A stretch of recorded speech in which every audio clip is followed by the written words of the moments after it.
Fala meu patrão, fala minha patroa, seu professor Guilherme Lemos da Maratona de Atualidades. Frase do dia, Charlie Chaplin, uma célebre frase. Seu personagem principal, o Carlitos, a persistência é o caminho do êxito. De maneira persistente, a gente vai gabaritar essa prova na disciplina de atualidades. Nosso concurso, PM Ceará. Tópico número 2, descobertas e inovações científicas. Guilherme, título da aula, Turismo Espacial Comercial e a primeira missão civil da SpaceX. Galera, na aula passada, nós trabalhamos um quadro resumo sobre as 4 revoluções industriais e quando eu adentrei nas missões espaciais das empresas privadas, nós fomos sucintos. Eu não abordei com a riqueza de detalhes que eu gosto. Então eu queria nessa aula trabalhar esse tema com um foco maior. Lembrando, galera, descarta não, tá? Descarta não dos teus estudos. Por quê, Guilherme? Porque a inserção de empresas privadas no setor aeroespacial é muito importante. Eu estava acompanhando o trabalho de alguns bons colegas e eles citando, por exemplo, a crise econômica da segunda maior empresa chinesa, a gigante Evergrande, empresa do ramo da construção civil, que está devendo 305 bilhões de dólares, está ameaçando dar um calote em seus credores, podendo provocar uma nova crise imobiliária, uma crise financeira internacional. E aí poderia cair na sua prova contextualizando com a crise de 2008 nos Estados Unidos. Além disso, outro ponto que estavam trabalhando bem recente, a participação do presidente brasileiro Jair Messias Bolsonaro na Assembleia Geral da ONU. Outro tema que a gente vai ter que contemplar. Mas lembre-se, temas recentes da atualidade, mas que guardam relação, semelhança com fatos verossímeis, semelhantes ao que já aconteceu no passado. Beleza? Então vamos para cá. Vamos deixar esse quadro com um diagrama bem bacana. Você já sabe, meu patrão, faz teu nome, tá bom? Copia esse diagrama que ele vai fazer a diferença na tua vida de concurseiro. Firmeza total.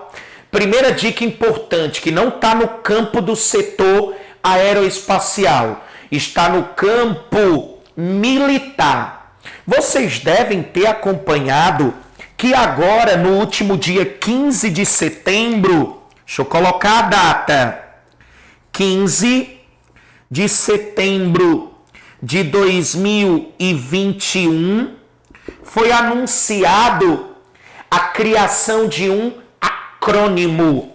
Guilherme, o que é isso? Acrônimo, hein?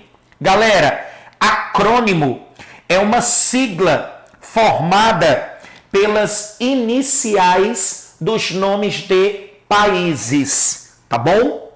Acrônimo é uma sigla formada pela inicial do nome de um país, de países, tá bom? Guilherme, o que significa esse AUKUS, cara? Uma aliança militar tripartida, tá bom? Vou colocar aqui, ó, uma aliança, tá? O quadro balança, mas não cai, tá? Balança, mas não cai, meu filho. Aliança militar tripartida. Pega esse bizu, Pega essa informação, tá bom? Uma aliança militar tripartida. Formada por quem, professor? Galera, AUKUS. Formado por Austrália, formado pelos Estados Unidos e o Reino Unido.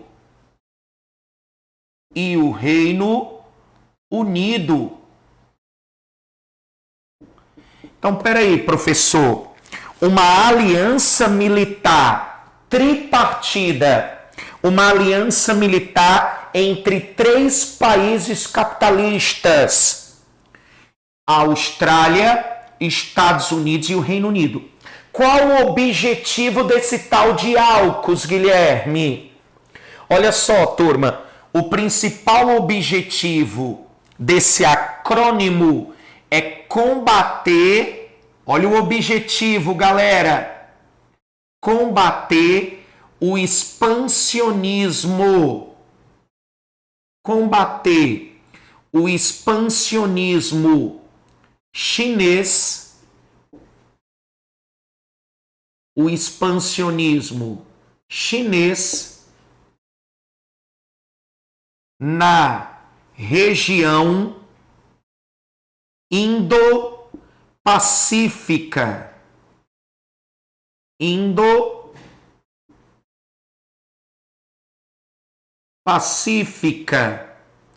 Em outras palavras, turma, essa aliança militar, ela tenta conter o avanço chinês sobre a região que compreende os oceanos Índico e Pacífico, tá bom? Então fique esperto, tá?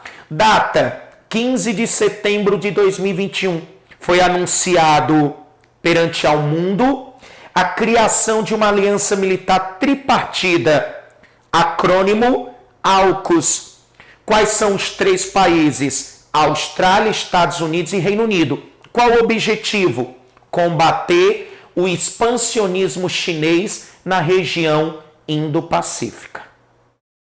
Posteriormente, a gente pode reverberar fatos relacionados a esse acrônimo AUKUS. Porém, vamos para o foco da nossa aula, tá bom?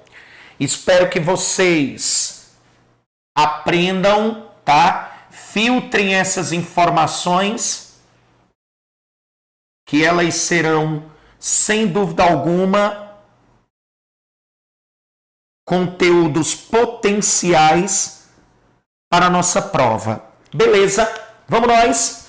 Galera, vocês recordam que de 1945, quando termina a Segunda Guerra Mundial, quando no dia 6 e 9 de agosto de 1945, a Segunda Guerra Mundial teve seu fim, a partir do momento que os Estados Unidos lançam sobre as cidades mais industrializadas do Japão, Hiroshima e Nagasaki, as bombas atômicas Little Boy e Fat Man.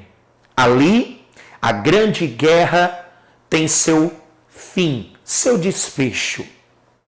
Porém, se inicia um outro período que vai de 1945 até 1991, quando ocorre a desintegração da União Soviética em Rússia e 15 países pequenos, intitulado Comunidade dos Estados Independentes. Nós estamos falando da chamada Guerra Fria.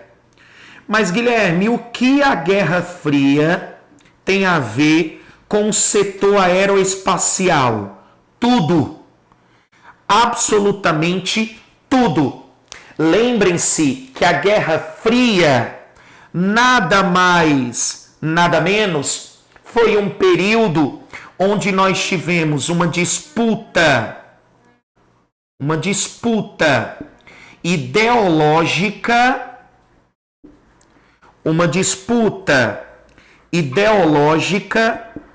entre os Estados Unidos, que defendiam o bloco de países capitalistas, e a União das Repúblicas Socialistas Soviéticas, que defendiam o modo de produção, o sistema socialista. Ok? Lembra das duas principais características desse período? Foi uma fase sobre a qual a ordem mundial se caracterizava pela bipolaridade, tá bom? O mundo dividido a partir de dois polos, capitalista e socialista. Lembre-se que nós tivemos duas características principais. A primeira, a chamada corrida armamentista. Corrida armamentista. Porém, essa disputa também ocorreu no campo da exploração espacial, a partir do que nós chamamos de corrida espacial. Vocês sabem, não é novidade para ninguém, que os Estados Unidos venceram a chamada Guerra Fria, com o colapso do sistema socialista. Então, os Estados Unidos venceram a corrida armamentista, a corrida espacial. Porém, vocês se lembram que, no que diz respeito à corrida espacial, os Estados Unidos viraram o jogo nos acréscimos. Até os 45 minutos do segundo tempo, a União Soviética vencia a chamada corrida espacial. A partir do momento que conseguiu enviar para o espaço a cachorrinha Laika, o homem Yuri Gagarin, o satélite Sputnik. Então lembre-se, a União Soviética vencia a corrida espacial. Porém, em 1969, os Estados Unidos e o seu programa de ônibus espaciais chamado Apollo realizou uma missão conhecida como Apollo 11. Nela, Neil Armstrong e Buzz Aldrin conseguem chegar à Lua.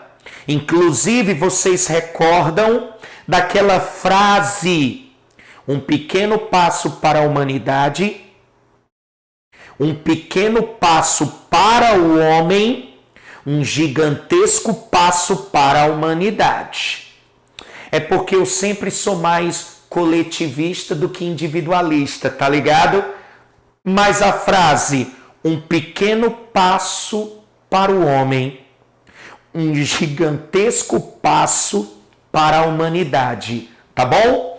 Apolo 11 e a viagem à Lua vai determinar a vitória dos Estados Unidos na chamada corrida espacial do período conhecido como Guerra Fria, ok? Então, galera, lembre-se, qual a principal característica dessa corrida espacial? Uma disputa entre agências governamentais, uma disputa entre países. Então, lembra, a corrida espacial da Guerra Fria se baseou numa disputa entre agências governamentais, entre países, entre estados-nação. Esses se lançaram no espaço. Porém, nós estamos vivendo, na atualidade, o que nós chamamos de nova corrida espacial. Ok? Vou colocar aqui, nova corrida espacial. Vamos detalhar, porque já está aparecendo em provas de concurso e pode aparecer na nossa, tá bom? Nova corrida espacial, galera. Olha só.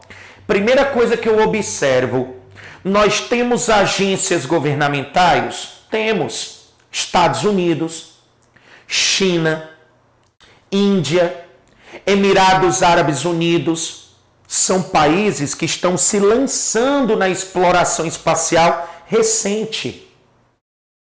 Porém, o que nós temos observado é que a nova corrida espacial se caracteriza também pela inserção, pela entrada de empresas privadas nesse setor, ok? Olha como a gente está sistematizando, tá? O conteúdo para ficar mais bacana possível a sua compreensão. Firmeza? Então, turma, a inserção de empresas privadas no setor aeroespacial. Beleza? Inserção de empresas privadas no setor aeroespacial. Tranquilo? Ei, Guilherme, que empresas são essas? É aqui que a gente começa a detalhar. Beleza? Olha só, turma, a primeira delas, sem dúvida alguma, a empresa que está em estágio mais avançado de exploração do espaço é a SpaceX. A SpaceX. Em segundo lugar, turma, vem uma empresa chamada Blue Origin, tá? Blue Origin. Você viu que o meu inglês, hein? Pensa no inglês. E é britânico, viu? Não é um inglês americano não, menino. Só que não, hein, turma? SpaceX, Blue Origin e em terceiro, a Virgin Group. Essas são as três empresas em estágio mais avançado na chamada exploração espacial. Galera, a SpaceX é de um centibilionário, tá? A SpaceX é de um centibilionário, tá bom? A Blue Origin é de um outro centibilionário.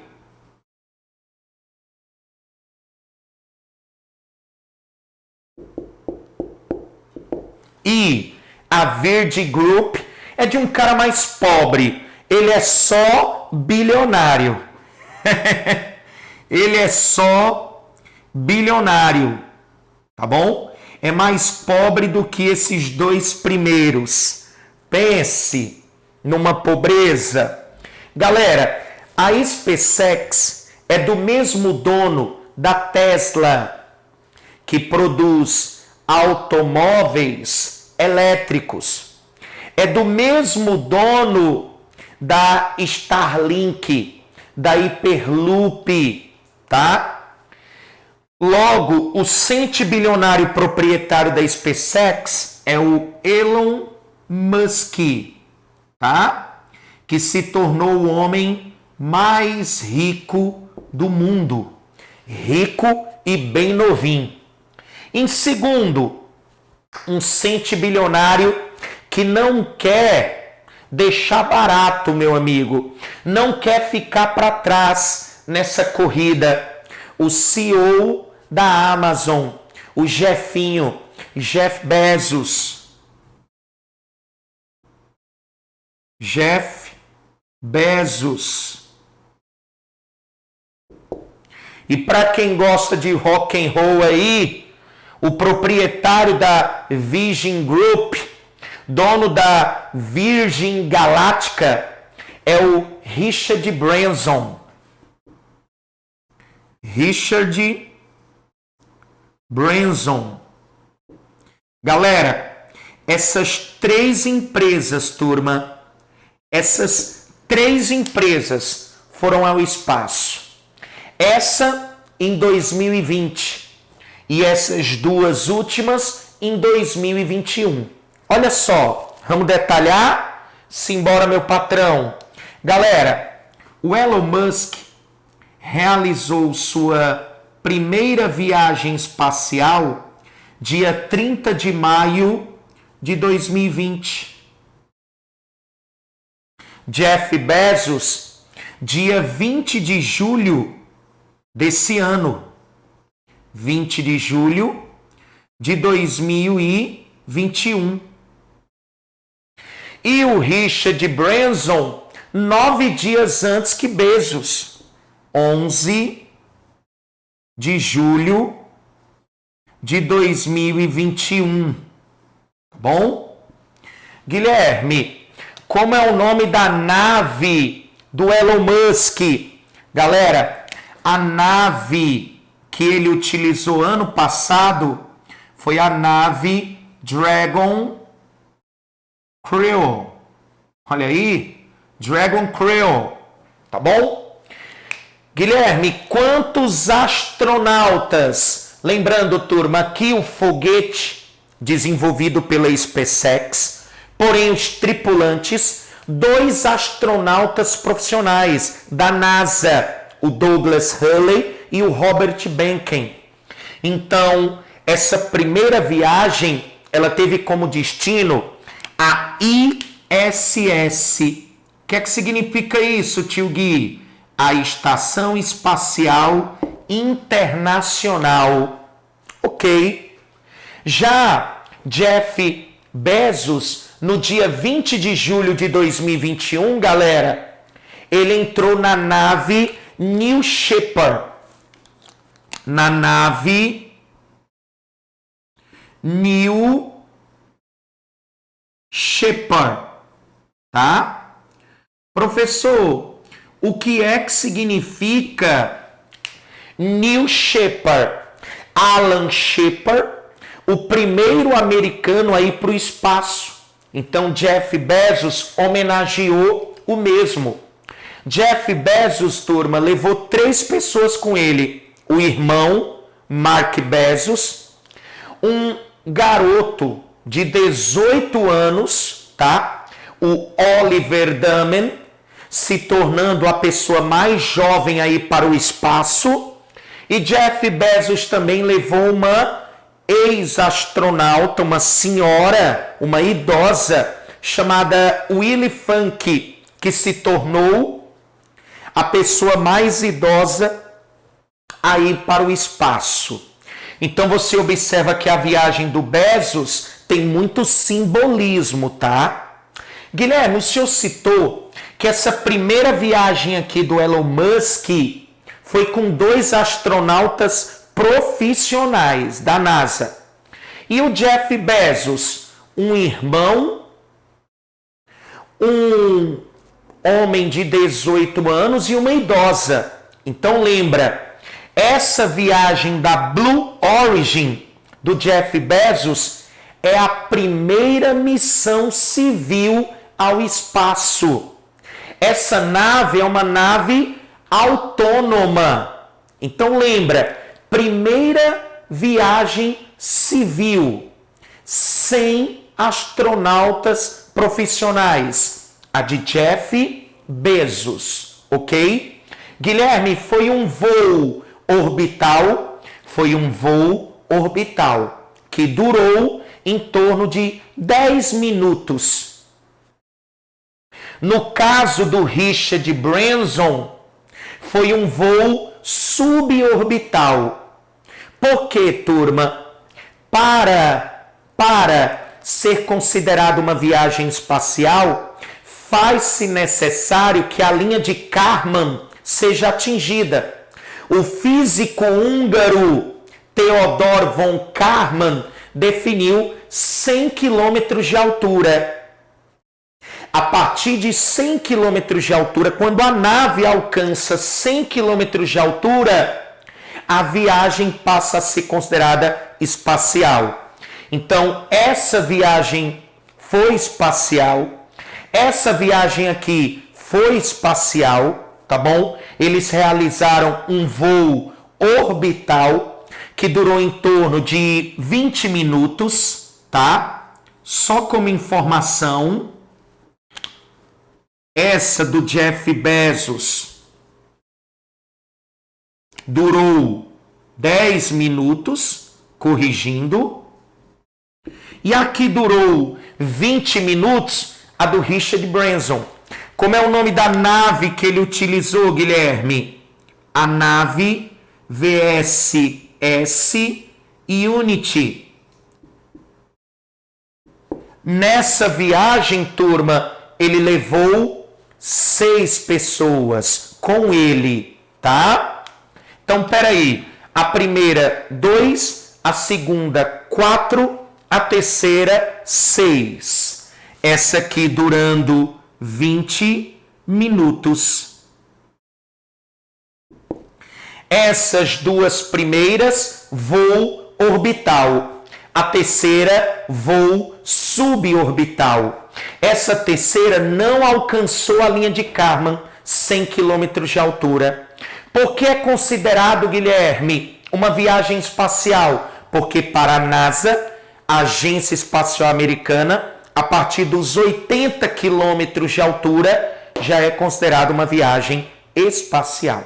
Então isso aqui é para te mostrar que nós temos uma nova corrida espacial em curso, envolvendo empresas privadas que prometem levar qualquer pessoa ao espaço. A China, recentemente, conseguiu pousar um equipamento do lado oculto da Lua, nosso satélite natural, e conseguiu trazer amostras. Além disso, há o projeto de construir uma estação espacial próximo da Lua e, no caso específico do Elon Musk, terraformar em Marte, já que em Marte foi descoberto água em estado líquido subterrânea e a presença de uma camada de gases fina com muita concentração de dióxido de carbono, que é um gás do efeito estufa. Então poderia haver uma intervenção no planeta vermelho para que condições satisfatórias à sobrevivência humana sejam desenvolvidas. E esse é um dos projetos do Elon Musk, levar pelo menos 100 pessoas a Marte. Então olha como esse tema, turma, apesar de ser um tema muito futurista, ele foi cobrado pela FGV. Semana passada a gente resolveu uma questão que o gabarito era letra B, justamente envolvendo essa parceria SpaceX-NASA. Essa parceria público-privada NASA, Agência Espacial Americana, com a empresa privada SpaceX. Então, peraí, professor, deixa eu ver se eu compreendi. O senhor está me dizendo que a empresa do Elon Musk, SpaceX, é a primeira empresa privada a lançar astronautas até a órbita. Exatamente. E detalhe, essa empresa do Elon Musk conseguiu colocar novamente a NASA como protagonista de voos espaciais tripulados. Em 2011, a NASA havia encerrado seu programa baseado em ônibus espaciais tripulados. Então a NASA, turma, nos últimos 9 anos, de 2011 a 2020, estava enviando foguetes não tripulados.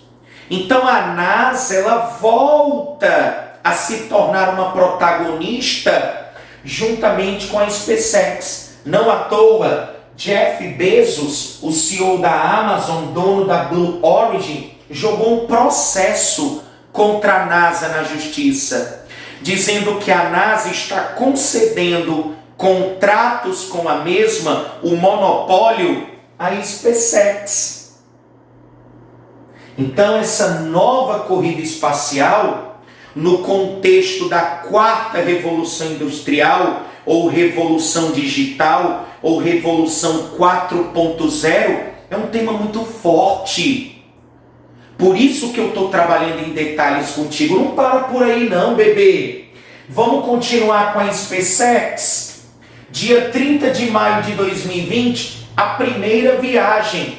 Nós temos outras duas e elas também são históricas, tá? Olha só, galera. Tirando uma seta aqui, ó, da SpaceX, tá bom?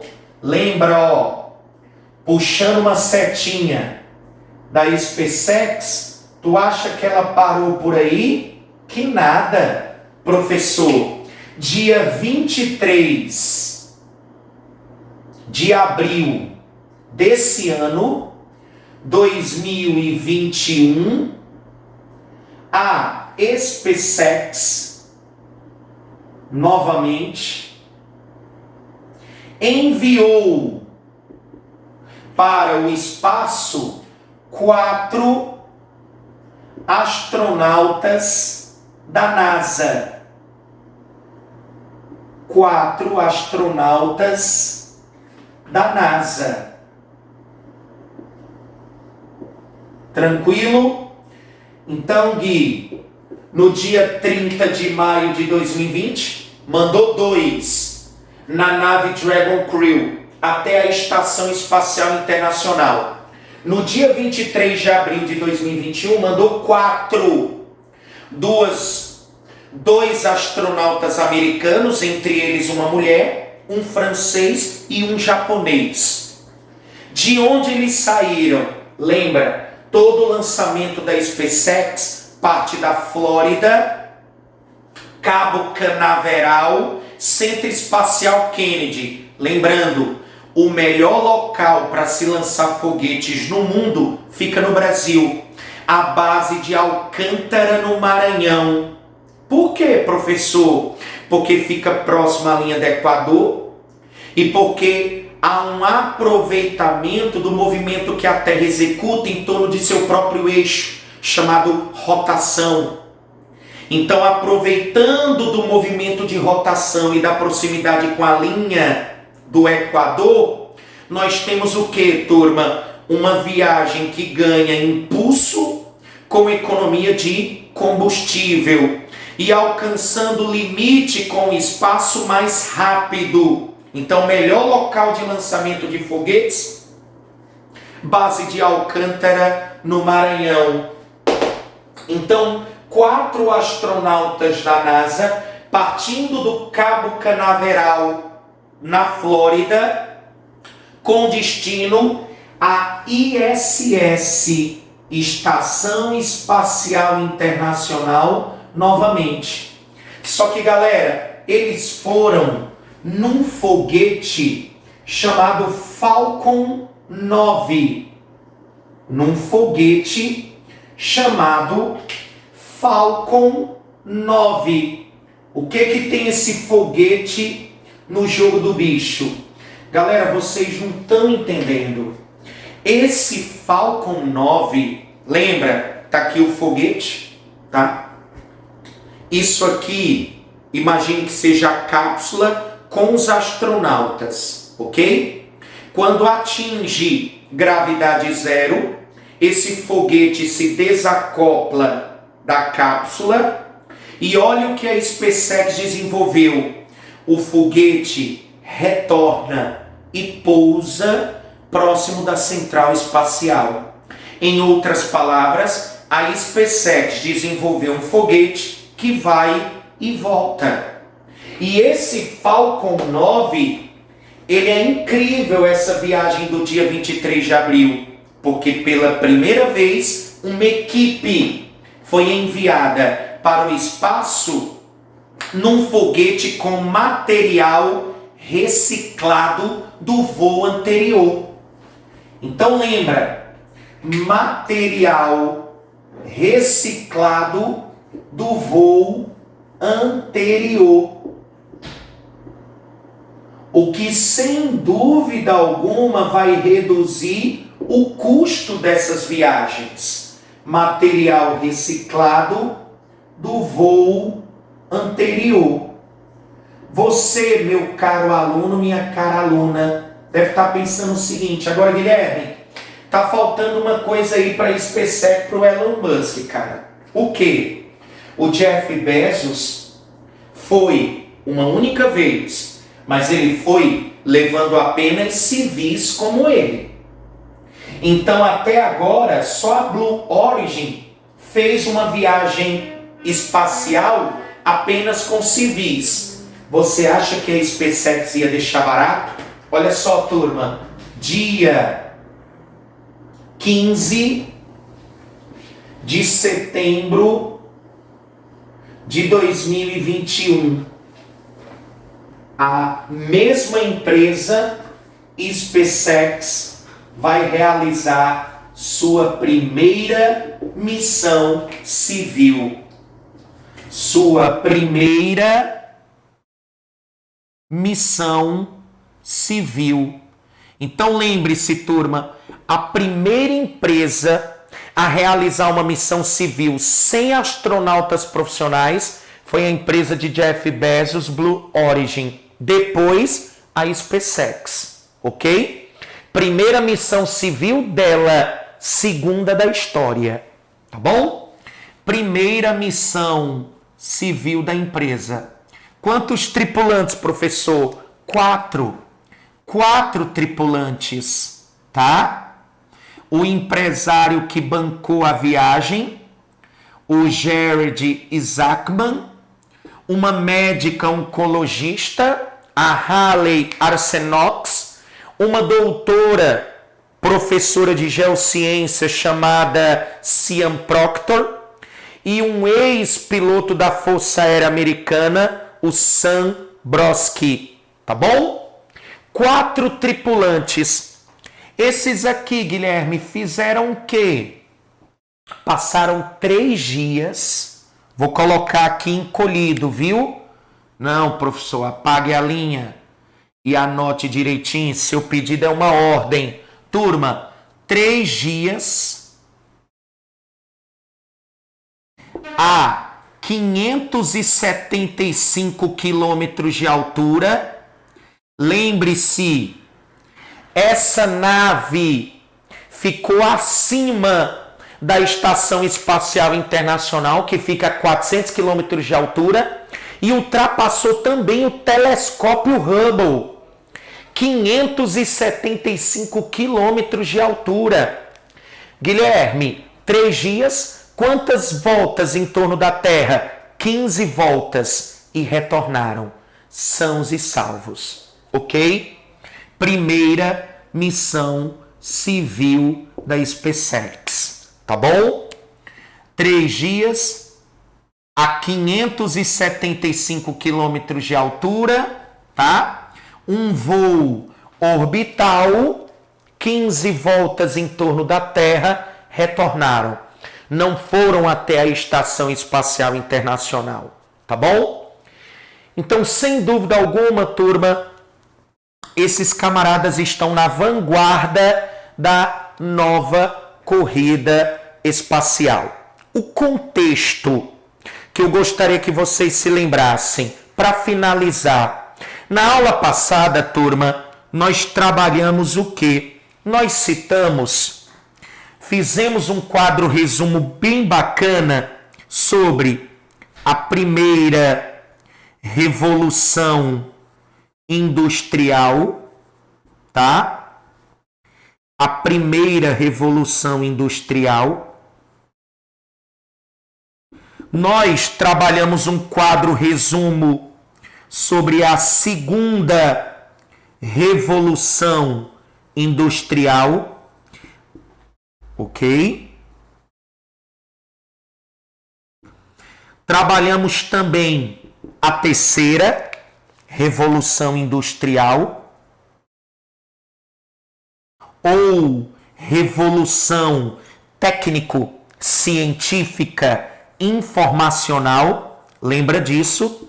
A terceira revolução é a revolução técnico-científica informacional. Guilherme, eu nunca entendi essa expressão técnico-científica informacional. Significa, turma, que a ciência se desenvolve tendo como objetivo a inovação tecnológica. Então, a ciência a serviço do grande capital, a ciência a serviço do desenvolvimento tecnológico, tá bom? Quarta, revolução industrial. Só que aqui eu queria atentar para dois pontos importantes que a nossa banca FGV pode cobrar, turma. Eu falei para vocês que a primeira revolução industrial ficou marcada pela máquina a vapor, tá? A segunda revolução industrial ficou marcada pela eletricidade.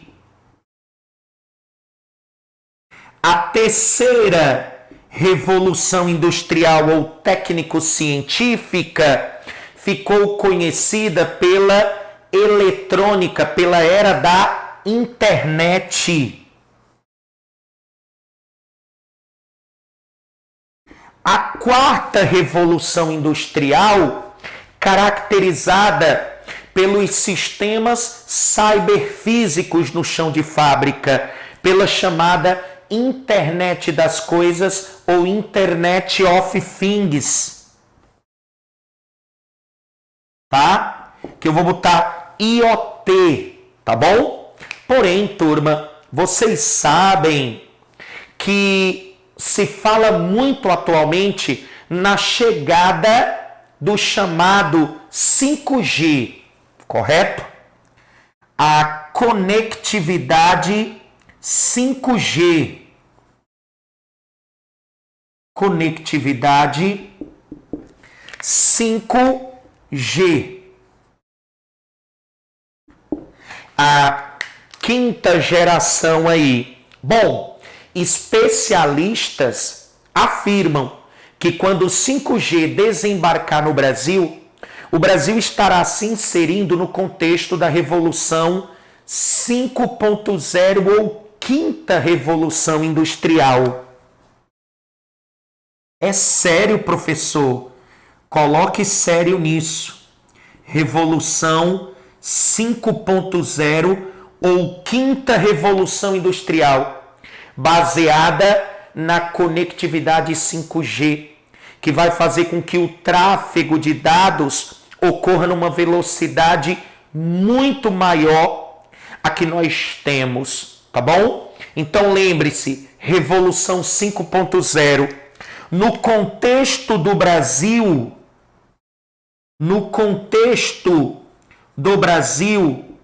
lembra que a gente está vivendo um momento de estagflação.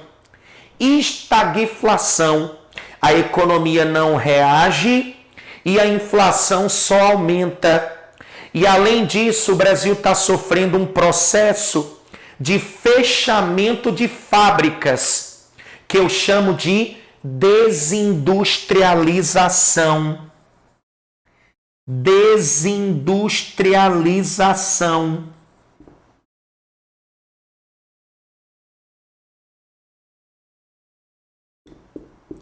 Ok? Fechamento de fábricas nos mais diferentes ramos, né? Farmacêutico, automobilístico, do setor de varejo. Estamos sofrendo o que nós chamamos de desindustrialização, ok? Eu vou preparar para vocês uma lista de questões, pegando um pouco o contexto da Guerra Fria, corrida armamentista, nova corrida armamentista, colocar ou mesmo criar uma questão sobre a aliança militar tripartida AUKUS entre Austrália, Estados Unidos e Reino Unido, e tratar também de umas questões envolvendo a desindustrialização. Eu te agradeço, missão cumprida, consegui detalhar esse tema, que na aula passada a gente trabalhou de maneira sucinta, algumas poucas viagens, e hoje a gente conseguiu apresentar o todo. Lembre-se, turma, o espaço, a última fronteira, tá bom? Isso aqui é uma escola literária europeia chamada Futurismo, que se caracteriza pelo grupo de pessoas que tentam inovar no ramo da ficção científica. Mas aqui não é ficção, é realidade e que pode ser cobrada em provas. Um abraço, fiquem com Deus, resolvam as questões. Até mais, sextou com S de saudade já do seu professor e do próximo encontro. Fui!